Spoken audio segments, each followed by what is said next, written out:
Đó hết anh chỉ chú quang vẹn mơ ya để nhị âu hiền ta cây yêu ha ta quang ba la ngô cơn buồn như đời này thì từ mới tới buồn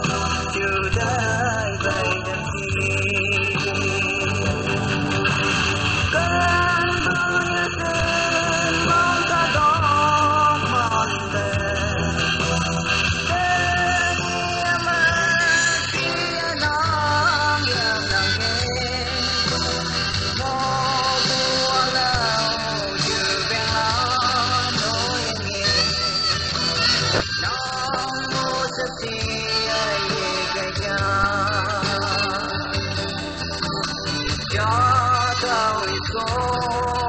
ta mơ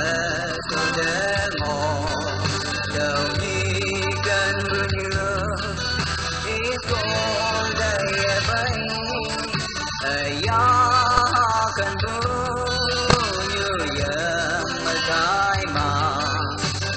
cầm nhà phun ghé ngồi xít vào đó Hãy subscribe cho kênh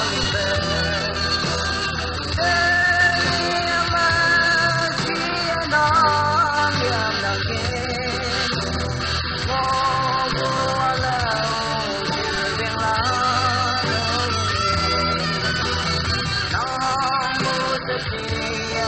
những video